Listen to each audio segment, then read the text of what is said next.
हमने कि तुम्हारा मंदिर होता तो तुम यहीं बैठे होते क्या? तुम्हारा मंदिर होता तो तुम सिद्धशिला में होते, तुम्हारे चित्त अच्छे होते तो तुम्हारा चरित्र अच्छा होता, और चरित्र अच्छा होता तो घर घर में तुम्हारे चित्र होते। सोच कर देखना हमारा आकर्षण कितना नीचे स्तर पर चला गया। हमारे घरों में सतियों के चित्र होते थे, हमारे घर में सत्पुरुषों के चित्र होते थे, स्वतंत्रता सेनानियों के चित्र होते थे, परमात्मा के चित्र होते थे। इसलिए बच्चों का चरित्र भी ऐसा ही होता था। आजकल उस अभिनेत्री का चित्र होता है जिसे देखकर तुम्हारे मुंह में लार टपकती रहती कि मिल जाती, ऐसी होती पत्नी। उससे पूछो जिसकी पत्नी वो आत्महत्या करने को रोज तैयार खड़ा है कि ऐसी कलहकारिणी है।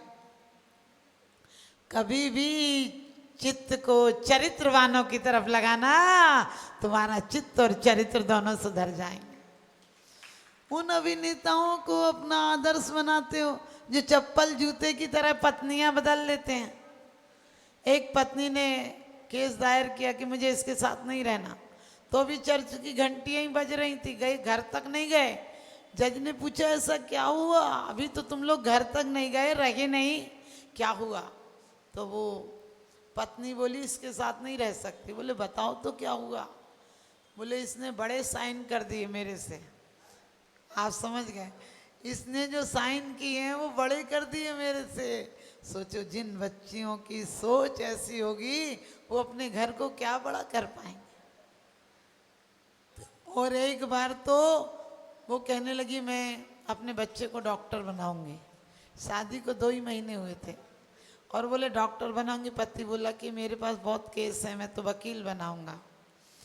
इतना झगड़ा बढ़ गया कि जज के सामने केस पहुंचा। जज ने कहा बताओ बच्चा कहाँ है, बच्चा दिखाओ, मैं देख के बता दूंगा कि क्या बनना है।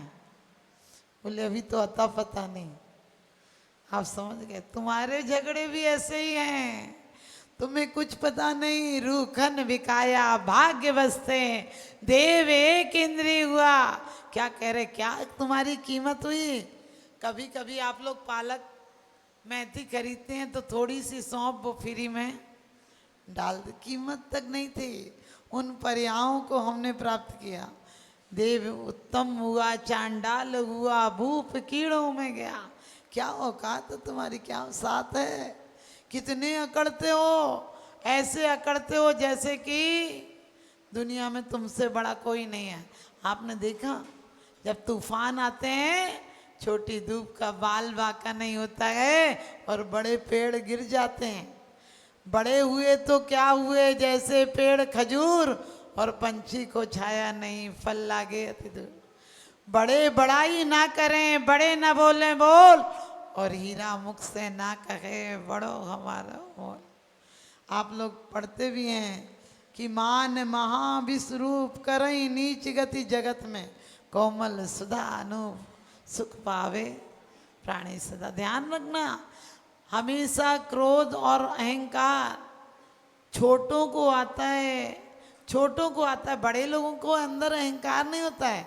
बड़े तो सबसे मिलकर हंस बोल लिया करते हैं। कहते हैं यदि लोगों के साथ हंस बोल लिया होता तो आज औजारों के साथ दिल नहीं खोलना पड़ता। समझ गए? और पहले हमारे चौपालों पर शाम को महिलाएं एक बरामदे में, किसी के घर मंदिर के बरामदे में भी बैठकर घंटे 2 घंटे हंस बोल लिया करती थी। अब जिसको देखो बड़ी जल्दी में है, किसी से पूछो नहीं टाइम नहीं है, टाइम नहीं है, टाइम नहीं है। अरे तू कहाँ जा रहा है, कोई को टाइम ही नहीं है। मैंने कहा तुझे लोगों से मिलने का टाइम नहीं है और परमात्मा को तेरे लिए भी टाइम नहीं है। कभी बोल लिया करो, हंस बोल। अरे आजकल वो पता वो जमाना था जब कहते हैं कि फेसबुक व्हाट्सएप नहीं था, उंगलियों का जहां नहीं था, लेकिन सच बताना प्यार की भरी आत्मा हर दिल में थी। हम लोग किसी को देखकर रोम रोम पुलकित हो जाता था, क्योंकि सहजता थी, सहजता थी, सादगी थी, बंदगी थी, वही सही जिंदगी थी। आप फेसबुक है, व्हाट्सएप है, उंगलियों पर जहान है, लेकिन सच बताना प्यार भरी आत्मा कहाँ है। हम घर पर आकर बुजुर्गों के पैर छू लिया करते थे। हम घर में इतनी अदब थी कि माँ बाप से बोलने की हिम्मत नहीं रखते थे। आजकल बेचारे माँ बाप बोलने की हिम्मत नहीं रखते हैं। पहले लोग कहते थे गाय है जहाँ बांध दोगे वहीं बन जाएगी। मैंने कहा अब शेरनी है, जिसको जहाँ बांध देगी वहीं बंधा रह जाएगा। हर कन्याएं शेरनी नहीं है, लेकिन जिन्हें आध्यात्मिक संस्कार नहीं मिले, सच बताना वो तो कलह काढ़नी है। ऐसी सीता से तो भैया वैसे ही तू रीता है। आप समझ गए, क्योंकि सीता का जीवन कैसे था। कांटों के पथ पर सीता आगे आगे चलती थी। राम को ना चुभ जाए कांटे पैरों तले मसलती थी। खून में यदि पैर रंगे हो मेहंदी रंगी समझती थी। राम सदा निर्दोष बताए, सारी विपदा खुद झेली। वर्तमान की सीता देखो पल में करे फजीता है। तुमसे ब्याही कर्म फूट गए, रो रो जीवन बीता है। और ऐसे सीता से तो भैया वैसे ही तू रीता है। और नाम रखा ले करे सीता, पल में करे फजीता है। समझ गए, ऐसी सीता है। आज अहंकार में जो सबके घर है वो हमारे घर होना चाहिए। अरे मनुमती का इतिहास याद करो, उसने कहा था आपसे बढ़कर और सौभाग्य क्या होता है, सिंदूर की और बिंदी बची रहे, इसके अलावा कुछ नहीं चाहिए। सारी आभूषण छोड़ के चली गई थी पिता के घर पर। और सीता से दशरथ ने कहा था कि जनक को क्या जवाब दूंगा। मैं ये कह के लाया था कि तुम्हारी बेटी को पलक पावड़े रखूंगा, कभी धूप की छाया भी नहीं पड़ने दूंगा। बेटा राम जा रहे हैं, जाओ, तुम भवनों में रहो, वन में कैसे रहोगी। और कहते यदि तुम्हारा यहाँ राम के बिना मन नहीं लगे तो तुम मायके जा सकती हो। सीता ने कहा था मैं धर्म पत्नी हूँ, कोई कायर नहीं हो। मैं पति के आगे ककरीले पथ पर कांटा चुनना जानती हूँ और सुख में उनके पीछे परछाई सा रहना जानती हूँ। क्योंकि आपको पता है जब श्रीपाल ने मैना सुंदरी से कहा था कि ये रोग है, तुम यहीं रुक जाओ, तुम मेरे पास मत आओ, तो उसने कहा था कि कैसी बात करते हो, छाया कभी दूर रह सकती है, परछाई कभी दूर रह सकती है, चांद से चांदनी दूर रह सकती है क्या। ध्यान रखना, हम अपनी बेटियों को और स्वयं भी मनुबती, अंजना, चंदना, मैना सुंदरी के इतिहास पढ़ाओ और खुद भी पढ़ो। जिसकी जड़ खोखली होगी तो पौधा क्या खरा होगा, और खोट जब सोने में होगी तो कंगन क्या खरा होगा। अपने बच्चों को दौड़ मत सिखाओ, विराम सिखाओ। एक दिन आपकी जिंदगी कैसी है, एक दिन एक पत्थर के मन में आया कि क्या इस कंकड़ के ढेर में पड़े रहना, अरे चलो अपन तो आकाश की सैर करने जाते हैं। और एक मन चले के मन में आया, उस पत्थर को उठाकर फेंका, राजमहल की खिड़की से लगा, अंदर चला गया। वहाँ कालीन बिछे थे, वहाँ कालीन बिछे थे, सुगंधी अगरबत्तियाँ लगी थी। उसने कहा मेरी किस्मत देखो, इतने लोग मेरी खिदमत के लिए खड़े थे, क्या बात है, आज मैंने असली सैर की। लेकिन जैसे ही आवाज़ हुई और वहाँ एक नौकर आया, उसने कहा इसने पत्थर ने खिड़की के शीशे फोड़ दिए और उठाकर फेंका। पत्थर गिरते समय अपने पत्थरों से बोला तुम्हारी याद आ रही इसलिए आना पड़ा, लेकिन आ नहीं पाया। समझ गए, वहाँ से ऐसा फेंका गया कि नाली में चला गया। हमारी और आप सबकी भी क्या हालत होगी, वही होगी। हाँ, फूले रहो, बैलून की तरह उड़ोगे बहुत ऊपर, लेकिन फट जाओगे। आप भी ध्यान रखना, हम अपने जीवन में अहंकार को नहीं, कुछ भी बनना है, क्या बनना है, हमें परमात्मा से आगे कुछ नहीं बनना है। और परमात्मा के पहले विनम्र आत्मा बनना है, धर्मात्मा बनना है। हमने कहा हम बच्चों को होड़ नहीं सिखाएं, हम बच्चों को ईर्ष्या और अहंकार नहीं सिखाएं, वरना तुम्हें भी छोड़कर चले जाएंगे। बूढ़े हो जाओगे तो बच्चे यही कहेंगे कि ये बुढ़ा तो बेकार है, इसको कौन रखेगा। आप ध्यान रखना, एक व्यक्ति ने जा रहा था, आजकल पत्नियों को लेके ही जाते हैं और तो किसी के साथ जाते नहीं। पहले शादी में पूछो तो लोग कहते थे किसके साथ आई हो, अब किसके साथ जाओगे, अपनी पत्नी के अलावा किसी के साथ जाता ही नहीं। तो वो भी जा रहा था, क्लब जाना था, उसने अपनी माँ से कहा कि हम जा रहे हैं, देर हो रही। उसकी माँ ने कहा बेटा हमको गैस चलाना नहीं आता, बहू से कह दे 4 रोटी बना जाएगी। आजकल पता है बहू को तो कहने का मौका ही नहीं आता, बेटे ही सारा कुछ कह जाता। वो बोला ना देर हो रही है नहीं बनाएगी। बोले बेटा मैं भूखी रह जाऊँगी, चलने पड़ोस में लंगर चल रहा है, उस मंदिर पे जाके खा के आ जाना, लंगर चल रहा है। उसका छोटा सा बेटा था, गाड़ी में बैठते ही बोला पिताजी अभी तो किराए का मकान है, घर का मकान बनाओ तो उसी मंदिर के पास बनाना। पिताजी ने कहा क्यों? तो बोले अम्मा तो आज खाएगी, तुम बूढ़े होगे तो तुम रोज खा लिया करो भाई। आप समझ गए, आपका भी वही हाल होगा। मत सोचना है कि बेटा नाम चलाएगा, अरे बेटियों ने वो नाम चलाया है कि बेटे फीके पड़ गए। हमारा इतिहास उठाकर देखो, राजनीति में देखो कि जो बेटियों ने मुकाम हासिल किए हैं, बेटियों ने जो देवताओं के आसन कंपा दिए हैं, अरे औरतों ने चाहे तो यमराजों से, मौत के मुंह से, जहरीले सांपों के जहर से और कोढ़ियों को भी कामदेव बना दिया। ये हमारी नारियों में यदि विनम्रता आ जाए, हमारी बेटियों में यदि विनम्रता आ जाए, तो मैं कहती हूँ आज देश और राष्ट्र सुधर जाएगा। साधु संतों के अंदर भी आपका ही खून बसता है। तो मैं यही कहूँगी कि आज आप लोगों का समय भी हो रहा है, तो आप लोग एक ही बात ध्यान रखना, इंसान से इंसान की तरह मिलो, अकड़े हुए ठूठ की तरह मत मिलो। जिंदा हो तो जिंदा दिली होने का परिचय दो, सबसे मिलकर रहा करो, सबसे नम्रता से पेश आया करो। क्या अहंकार करना। लोग हमसे कई बार बोलते हैं माता जी अब सबसे मत मिला करो। हमने कहा क्या भरोसा, किस दिन सांस की डोरी टूट जाएगी, वही अधूरी कहानी छूट जाएगी। क्या भरोसा, कांच का घट है किसी दिन टूट जाए, और एक मामूली कहानी है अधूरी छूट जाए।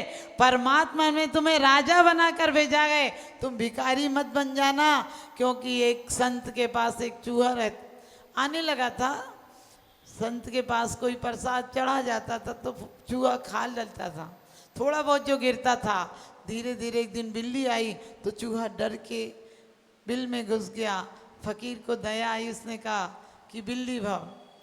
अब बिल्ली एक दिन, बिल्ली भी बहुत घुल मिल गई। एक दिन कुत्ता आया तो बिल्ली डर के तख्त के नीचे घुस गई। उसने आशीर्वाद दिया फकीर ने कि तू कुत्ता हो जा। कुत्ता, अब एक दिन सियार आया तो कुत्ता डर गया, फकीर ने फिर आशीर्वाद दिया सियार हो जा। फिर एक दिन शेर आया तो फिर सियार डर गया, उसने कहा शेर हो जा। जैसे ही शेर होने का आशीर्वाद दिया तो वो साधु को ही काटने के लिए, साधु को खाने के लिए झपट पड़ा। साधु ने आशीर्वाद दिया फिर से चूहा हो जा। ध्यान रखना आप लोगों के साथ भी कहीं ऐसा ही नहीं हो जाए। निगोद से हमारी यात्रा शुरू हुई थी और अहंकार में आकर देव सास गुरु की अवहेलना कर दे और फिर से पुनः चूहा हो जाए। तो ध्यान रखना आप सब लोग उच्च गोत्र प्राप्त हुआ है, नीच गति वाले काम मत करना। जो दूसरों की निंदा करता है उसे नीच गोत्र का बंद होता है। और ज्ञानम पूजा कुलम जापति बल वृद्धि तपो बपु अष्टावस्थित मन्यतम स्मर माहुर गतस्मया। तुम्हें रूप का बल है, अभी चेचक के दाग निकल आए तो सब ढल जाएगा। तुम्हें बल का मद है कि हम जैसे गामा पहलवान भी 30 साल की उम्र में मर जाता है। नेपोलियन इतना बड़ा सम्राट, हाइट कम थी, बड़ा दुख था। और बहुत सारे सम्राट हुए जिनके अंदर एक ही छोटी छोटी बातों का दुख अखर जाता है। तुम्हें भी कभी हंसता हुआ भिखारी मिल जाए, गरीब मिल जाए तो तुम्हारा दिल भी नहीं जल पाता है, तुम्हारा दिल भी जल जाता है। क्या बढ़िया जिंदगी है इनकी। ध्यान रखना अपनी जिंदगी को इतना अच्छा बनाना, इतना सुंदर बनाना कि तुम्हारी जिंदगी एक वन की तरह हो जाए, तुम्हें भी खुशबू दे, दूसरों को भी खुशबू दे। तो वास्तव में यही जीवन का सार है। मिलकर रहिए, बांट कर खाइए, सही जीवन का आनंद उठाइए, किसी पर अहंकार मत दिखाइए, नमोकार हृदय में लाइए। एक दिन आप भी परमात्मा बन जाइए, क्योंकि ज्ञान भी हो, ज्ञान का अहंकार मत करना। एक ठोकर लगेगी, सारी याददाश्त चली जाएगी। और कहते हैं पूजा का मत करना। जो तुम्हारे लिए माला लिए फिरते थे वही कल जूता लिए फिरेंगे। आपने देखा राजनीति में, जो तुम्हारा जिंदाबाद का नारा लगाते थे, पार्टी से हट जाएं तो वही मुर्दाबाद का नारा लगाने लगते हैं। जो तुम्हें पलक पावड़े बिछाते थे वो तुम्हारे प्राण लेने पर आमादा हो जाते हैं। जो शुरू में प्रेम था तो पत्नी कहती थी तुम्हें जुल्फों में बसा लेंगे, हमने कहा जू है क्या जुल्फों में बसा लेगी। बोले तुम्हें पलकों में बिठा लेंगे, हमने कहा आंख फोड़ना है क्या पलकों में बिठा लेगी। बोले तुम बोलते हो तो मोती गिरते हैं, हमने कही इनकम टैक्स वाला जब्त कर लेगा। ध्यान रखना, जब तक बचपन और जवानी है तब तक फूल और मोती झरते हैं। बुढ़ापे में कायदे की बात करोगे तो जो पत्नी कहती थी कि तुम्हें निहारती रहूं, तुम बोलते रहो, मेरी कान सुनते रहे, वही कहेगी बकबक मत किया करो, चुपचाप से 2 रोटी मिल रही हैं, खाया नहीं जाता है। ध्यान रखना, शुरू में बकबक करते थे तो फूल और मोती झरते थे, और बुढ़ापे में कायदे की बात करोगे तो बकबक दिखेगा। इसलिए आप लोग अपने अहंकार को झुकाएं, अपनी वाणी को हित मित प्रिय बोलें, अपने तन को सेवा और पूजा में लगाएं। आप संसार में जिएं, संसार छोड़ने की बात नहीं करती हूँ, लेकिन अपने जीवन में इतनी नम्रता लाएं कि कोई जय जिनेंद्र नहीं कर पाए तो आप जय जिनेंद्र कर लीजिए। क्या बिगड़ता है, आपने किसी दूसरे को जय जिनेंद्र नहीं की है, आपने उसको जिनेंद्र होने का आशीर्वाद दिया है, वो भी आपको आशीर्वाद देगा। पूरे आप समझ गए, तबे की तरह मत तोड़िए, वो करेगा कि मैं करूँगा, यही अहंकार है। तो आप लोग नमस्कार, आपके अंदर नमोकार प्रकट हो, अहंकार विसर्जित हो। इन्हीं स्वभावनाओं के साथ आपको उत्तम मार्दव कोमल आपका दिल हो, फूलों की तरह कोमल हो। फूलों की बात मत कीजिए जो बिखर कर मुरझा जाते हैं, कांटों को याद रखिए जो चुभने के बाद भी याद आते हैं, जो चुभने के बाद भी याद आते हैं। किसी को ऐसी बात कहकर, कठोर बात कहकर क्षमा मत मांगना, क्योंकि कील निकलने के बाद भी समझ गए छेद छोड़ जाती है। तो आप जीवन में सुई और धागा बनना, सुई की अगली नोक बनना जो फटे दिल को सिल दिया करती है।